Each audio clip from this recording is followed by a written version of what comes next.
지금 계속해서 우리가 돈에 관한 사고방식을 전환을 하는 다섯 번째 시간입니다. 자, 그러면 이제 계속적으로 우리가 돈을 관리하는 훈련을 해야 된다라고 말씀을 드렸는데, 이제 훈련을 하기 위해서는 우리가 또 이 돈에 대한 개념, 또 돈에 대한 나의 생각들을 점검을 한 이후에는 나의 자산 규모를 좀 파악할 필요가 있어요. 자산의 메타 인지가 우리에게 좀 필요합니다. 제가 2021년에 동아일보 기사를 하나 가지고 왔는데 제목이 이렇습니다. 우리 집 순자산은 평균만큼 올랐을까? 3년 새 1억 원 증가했다라는 겁니다. 자, 21년이면 이제 코로나가 한창 이제 극성을 부릴 때였죠. 자, 이때를 보니까 우리나라 가구당 순자산이 3년 새 1억 가까이 증가했다라는 겁니다. 그래서 전국적으로 집값이 크게 상승해 가구당 순자산을 밀어올리면서 지난 해에는 5억 원대에 올라섰다. 그래서 우리나라 가구당 이 평균적으로 부동산을 소유하고 있는, 즉 자산의 규모에서 부동산의 비중이 한 76% 정도 된다고 해요. 그럼 부동산 가격이 코로나 상황에서도 집값, 특히 집값이 상승을 하게 되면서 자산이 1억 원 정도가 이제 증가했다라는 거고, 이 통계는 한국은행과 통계청의 자료를 근거했다라고 합니다. 그래서 우리나라 전체 자산, 국민 순자산이 1경 7,722조 2천억이랍니다. 어마어마한 돈이죠. 우리가 이제 셀 수도 없는 아주 큰 돈이 우리 국민 순자산입니다. 자, 그러면 전년 말 대비해서는 1,093조 6.6% 증가했다고 하는데, 국민 대차 대조표는 매년 말을 기준으로 우리나라가 보유한 모든 자산과 가액과 그 증감을 기록한 명세서다. 이게 뭐냐? 기업으로 따지면 재무제표라는 거예요.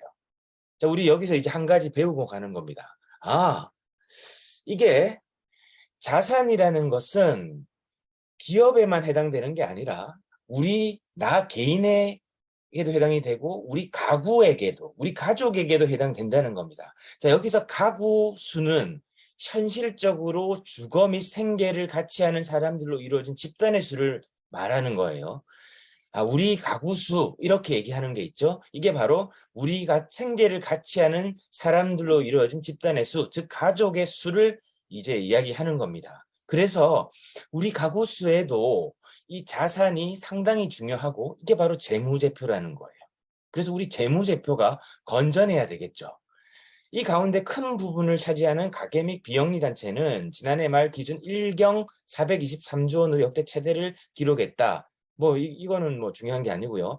즉 자산의 규모가 늘었다는 것을 우리가 주목을 해야 되는 것입니다. 그래서 통계를 이렇게 표를 보시게 되면 2008년도에 2억 9,704억 원에 육박했던 우리의 자산이 지금 2020년도에는 계속 성장을 하면서 5억 1,220만 원이 이제 가구당 순 자산이라는 거죠.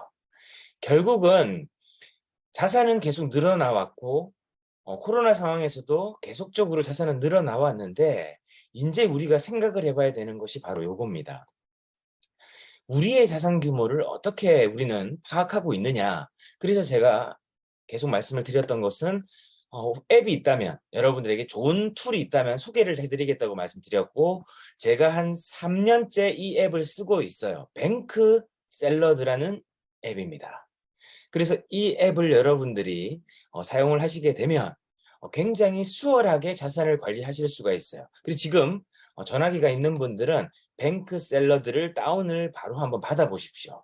그리고 지금 전화기로 카메라를 대신하고 있는 분들은 메모를 하셨다가 강의가 끝이 나고 난 이후에는 반드시 뱅크 샐러드를 좀 다운을 받으셔가지고 활용을 하시면 좋을 것 같아요.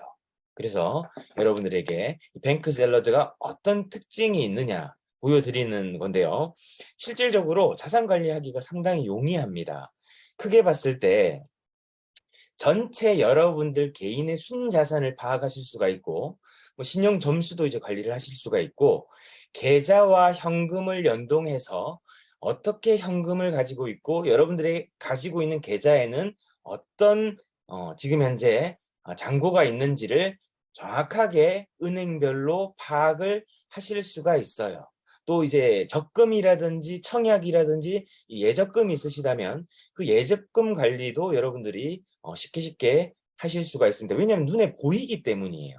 또 현금을 별도로 여러분들이 입력을 하실 수가 있어요. 그래서 현금을 입력하고 현금에는 또 현물이 있겠죠. 뭐 여러 가지들을 여러분들이 그때 입력을 하셔서 추가를 하실 수가 있습니다. 또 카드를 사용하는 분들은 카드, 신용카드가 있고 체크카드가 있겠죠. 그것에 기본적으로 사용액을 관리를 하실 수가 있어요. 왜? 여러분들의 계좌와 카드사와 연동되어져 있기 때문에 쓰는 만큼 실시간으로 이 앱에서 반영해서 또 때에 따라서는 조금 늦는 경우도 있지만 거의 1일차 정도로 하루 상간으로 계속적으로 업데이트가 됩니다. 그래서 여러분들의 지출까지 관리를 하실 수가 있고 이번 달에 얼마 정도가 사용 내역으로 사용되어졌는지 내역서까지 예측해서 보여줍니다. 그러면 굉장히 통제하기가 좋겠죠. 그 다음은 투자입니다. 주식을 하신다면 주식 계좌와 연동이 돼서 어느 주 국내 주식이면 국내 주식, 외국 주식이면 외국 주식 해서 여러분들이 관리를 쉽게 하실 수가 있고 또 이제 실물 자산이 있다면 실물 자산도 입력해서 거기서 관리를 하실 수가 있어요. 또 그 다음이 보험이죠. 보험을 내가 어떤 보험을 들어있고 그 보험료가 어떻게 납부가 되고 있고 또 이번 달에 그 다음 달에 어떻게 납부가 될 예정인지도 관리를 통해서 실제 여러분들의 실효성을 따져보실 수가 있다. 그리고 연금은 언제부터 타게 되는지, 그 다음에 여러분들이 자동차가 있으시다면 여러분들이 자동차는 보험은 어떻게 되고 현 자동차의 시세는 어떻게 되는지를 통해서 또 자산을 여러분들이 관리하실 수가 있습니다. 대출은 또 얼마나 있는지, 부동산은 얼마나 되시는지 다 파악이 가능해요. 제가 가계부를 계속 써야 된다고 말씀드렸는데 쓰면 가장 이상적이죠. 하지만 우리 현대인들이 이 디지털 기기를 사용하다 보니까 가계부를 쓴다는 것 자체는 쉬운 일은 아닙니다. 그래서 이 뱅크 샐러드 앱을 여러분들이 활용을 하시게 되면 그냥 가계부 쓰는 것과 동일한 효과를 아주 효과적으로 내실 수가 있어요. 그래서 자산을 관리하는데 효율적이기 때문에 제가 이걸 소개를 드리는 거예요. 뭐 제가 이 앱을 소개를 한다고 해서 뭐 커미션을 받는 것도 아니고 그래서 실제 너무 쓰기 편해서 주변에 좀 권했습니다. 그리고 주변에 있는 또 CEO들에게도 물어보니까 어떻게 자산 관리 하세요라고 물어보니까 다 이 뱅크 샐러드 앱을 활용을 하시고 계시대요. 아, 이게 저만 유용하게 생각하는 게 아니구나라는 것을 또 한 번 느낄 수가 있었습니다. 자, 그러면 우리가 이제 자산을 얘기했는데 아까 국민 순자산이라고 말씀드렸죠. 이 순자산이라고 하는 용어는 자산의 총합에서 부채의 총합을 뺀 잔액입니다. 실질 내 재산이라는 얘기예요. 여러분들이 이제 이런 정도의 기본적인 경제 개념을 파악하고 내가 우리 가족 그리고 내 개인의 순자산은 얼만큼 되는지를 알고 계셔야 됩니다. 딱 답이 나와야 돼요. 저는 얼마가 딱 나올 수 있어요. 왜? 이 앱을 통해서 항상 자산을 관리하고 파악하고 포트폴리오를 조정하고 그리고 무엇이 잘 되고 있고 무엇이 안 되고 있는지를 자꾸자꾸 피드백을 통해서 관리를 하고 있기 때문이죠. 이걸 훈련을 했다는 거예요. 이게 훈련되고 관리되어지는 사람과 아무 개념 없이 그냥 매달 들어오고 나가는 것이 나도 모르게 그냥 통제하지 않고 내가 이해하고 있고 충분하게 납득 가능한 형태로 지출하고 관리하는 것이 아니라 그냥 언제 계약이 됐는지도 모르게 자동이체가 되고 빠져나가고 당연한 것들로 인식되어져 있는 돈에 대한 관념들을 즉 훈련되지 않은 나의 이 돈에 대한 개념을 다시 한번 정리하고 파악하고 이제부터라도 어떻게 하셔야 됩니까? 관리하는 것을 훈련하는 것을 실전적으로 해 나가야 된다는 겁니다. 이제 여러분들에게 한번 질문을 드려볼게요. 나의 순자산, 순재산은 얼마나 되십니까? 앱을 이미 쓰고 계신 분들이라면 옆에다가 한번 적어 보십시오. 만약에 이것이 파악되고 있지 않다. 그렇다면 여러분들의 재무 상태는 현재 굉장히 불건전한 상태입니다. 여러분들이 이제 만약에 이 전쟁 중에 있다라고 한번 생각을 해볼게요. 우리 뭐 비즈니스는 전쟁이다, 삶은 전쟁이다 이런 얘기를 하잖아요. 그러면 말로만 얘기하지 말고 그게 진짜 전쟁 상황이라고 생각해 봅시다. 그럼 그 상황에서 우리가 어떨까요? 내가 지금 현재 총알은 몇 발이나 있는지, 대포는 얼마나 있는지, 화기의 수준은 얼만큼 되는지, 그리고 싸울 수 있는 병력은 얼마나 되는지, 그리고 식량은 얼마나 비축이 되어져 있는지, 그리고 우리 군의 체력은 얼마만큼 되는지, 우리 군의 강점은 뭔지, 또 단점은 뭔지, 어디서 잘 싸우는지 알아야 되겠죠. 이게 첫째라는 겁니다. 전쟁도 그러할진데 우리 삶의 전쟁이라고 하는 여기서 가장 중요한 게 바로 이 자산이거든요. 전쟁도요, 국방력도요, 경제가 뒷받침되지 않으면 싸울 수가 없어요. 왜? 국가가 무기를 구매할 때도 뭘 가져갑니까? 돈을 주고 예산을 국방비 편성을 해서 예산대로 그 예산 내에서 전쟁 무기를 이 평화를 위해서 사지 않습니까? 마찬가지입니다. 우리 가정에 경제를 꾸려나가기 위해서는 예산이라는 게 존재할 거고 그 예산을 알아야, 그리고 우리가 가지고 있는 자산의 규모를 알아야 우리가 삶의 전쟁을 끌어나갈 수가 있겠죠. 근데 이걸 모른다. 심각한 문제 아니겠습니까? 아까 이제 뉴스를 보여드렸어요. 2020년도에 전년도 대비해서 1억 정도가 올라서 지금 우리나라 가구당 5억 정도가 되어져야 지금 현재 정상적인 평균에 들어가는데, 내가 현재 자산이 5억이 되지 않는다. 물론 여기엔 뭐 부동산 대출도 있을 거고 뭐 다양한 변수들이 존재를 하겠죠. 근데 순자산이 5억이 되지 않는다. 지금 그렇다면 어떻게 해야 될까요? 오히려 마이너스다. 그렇다면 우리는 지금 재무 상태가 불건전하거나 굉장히 악화되어져 있다라는 것을 우리는 인식해야 된다. 그래서 나의 순재산, 나의 자산을 정확하게 메타인지로 점검하지 않으면 우리는 이 경제적 자유를 준비하지 못하는 굉장한 발목을 잡히게 되는 겁니다. 우리 피터 드러커 선생님이 이렇게 말씀하셨어요. 측정할 수 없다면 관리할 수 없고, 관리할 수 없다면 계산할 수 없다. 이건 경영 지표에만 해당되는 게 아닙니다. 이건 우리 가정의 경제 지표에도 해당이 되는 것이에요. 즉 여러분들의 지금 자산, 순자산을 측정할 수 없다면 우리 가정의 순자산을 관리할 수 없고, 관리할 수 없다면 이 순자산을 개선할 수 없다. 즉 경제지표를 개선할 수 없다. 나아가서 우리 가정의 재무제표를 개선할 수 없다. 재무제표를 개선할 수 없으면 경영에 성공할 수 없다라는 겁니다. 이게 경영의 진리예요. 진리. 측정이 안 되는데 어떻게 관리를 하며, 관리가 안 되는데 어떻게 개선을 할 수 있겠습니까? 이 간단한 두 문장은 오늘 저와 여러분들에게 큰 통찰, 큰 어떤 메시지로 다가와야 되는 겁니다. 다시 한번 질문을 드려봅니다. 우리의 순자산은 지금 현재 얼마입니까? 이 질문에 답할 수 있어야 돼요. 저 솔직히 마이너스입니다. 이게 맞아요. 마이너스라고 파악하고 있다면 이게 맞는 겁니다. 저요? 50억 정도 됩니다. 이렇게 얘기할 수 있으면 관리되고 있는 거예요. 저요? 100억이요. 이렇게 되면 관리되는 거예요. 저요? 10억이요.